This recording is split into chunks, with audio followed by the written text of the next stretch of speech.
Drew Scott from Property Brothers disappeared from TV for over a year, and nobody really knew what was going on. In 2019, something started attacking his body from the inside.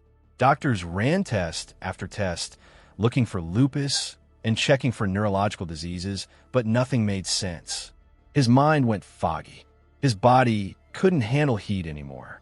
He lost the energy to even stand on set some days. And the scariest part was that no one knew what was killing him. By the time they finally found answers, the damage was already done. Drew's birth story starts in a room where everyone thought the hard part was over. It was April 28th, 1978 in Vancouver, and Joan Scott had just delivered Jonathan. The doctor walked out ready to move on with his day. Then a nurse leaned forward with this strange look and whispered that she felt another heartbeat. Joanne's mind froze. She later joked that her first words were something she couldn't repeat in polite company. 4 minutes after Jonathan arrived, Drew slipped into the world unexpected. There had been no hint of twins because in 1978 ultrasounds were rare unless something seemed wrong. The boys' heartbeats had lined up so perfectly that even trained ears missed it. 2 sons instead of 1. 2 futures unfolding at once. As the shock faded, their family life took shape on a quiet horse farm in Maple Ridge.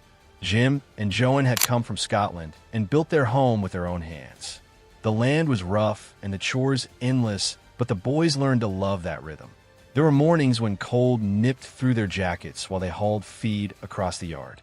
Their parents kept them on a tight but loving path. They learned to save money, fix what broke, and keep going even when things got hard. That ranch life carved resilience into them before they even knew what the word meant. By the time they were 7, Drew and Jonathan wanted to create something of their own. That spark led to Jam Enterprises, a tiny business with a name built from John, Andrew, and Mom. They wrapped hangers in soft nylon, added little rose decorations, and carried them house to house. Sometimes doors slammed. Sometimes people bought 5 at once. Then a wholesaler placed a huge order, and the boys earned close to $15,000. In the 1980s, that felt magical. At 8 years old, they became child clowns, which sounds silly, and honestly it was. Drew became Curly, and Jonathan became Dimples. They performed at parades and birthday parties, covered in paint, while children laughed around them. Those gigs paid up to $100 an hour. Drew liked the rush of holding a room's attention. Their childhood rolled forward with structure and tough love. Jim believed in work at any age. While Jonathan leaned toward construction and magic tricks, Drew dreamed of basketball. By high school, he practiced 4 to 5 hours a day, pushing himself until he earned a 43-inch vertical jump. He made the University of Calgary team, but an injury stopped him before he played even one official game. Then in 2003, when he was 25, another college offered him a spot. Quickly, he realized the recruits around him were younger and moving faster. He walked away, feeling the ache of a dream closing behind him. At 18, while entering university, the twins bought their first property. Most students could barely pay rent, but Drew and Jonathan found a $200,000 fixer. They renovated it, sublet rooms, lived rent-free, and sold a year later with a $50,000 profit. Drew kept juggling side jobs to survive. Flight attendant, personal trainer website, designer mall security bus boy, even manager at a bikini store. Nothing stuck for long, but every job taught him something about people and pressure. In 2004, after losing thousands to bad realtors, Drew got his own license. Long before the fame, something softer had started shaping his life. In 2010, during Toronto Fashion Week, Drew met Linda Fan. She stood out with her playful costume as the fashion police, handing mock tickets to anyone with a questionable outfit. Drew laughed. She laughed. Soon they stepped out for sushi, then hot cocoa, then karaoke until sunrise. Their wedding came in Italy on May 12, 2018. Puglia's hills looked soft under the sun as more than 300 guests arrived. They had only 3 months to plan everything. When they welcomed their son, Parker James, in May 2022, it felt like a miracle after 2 years of IVF and IUI treatments. Then came the lawsuit that shook their image. In 2019, newlyweds Mindy and Paul King from Las Vegas appeared in an episode. They spent nearly $200,000 for a renovation. After filming, they claimed their home was filled with problems. They pointed to electrical wiring issues, doors that wouldn't close, and almost 90 listed problems overall.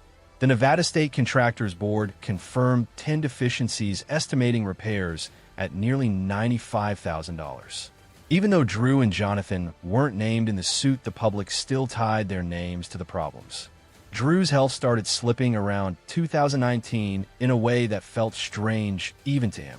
He felt tired all the time, so tired that simple tasks felt heavy. His mind felt slow and cloudy.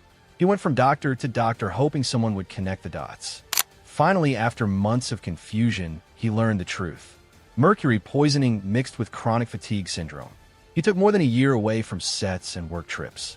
Jonathan continued on several jobs alone, while Drew focused on treatment and rest. Then in November 2024, something unsettling happened. A series of YouTube videos claimed Drew Scott had died in a car crash in Ontario. The video pulled in more than 16,000 views and caused real panic. A few days later, Drew posted on Instagram, smiling at a Lakers game, clearing everything instantly.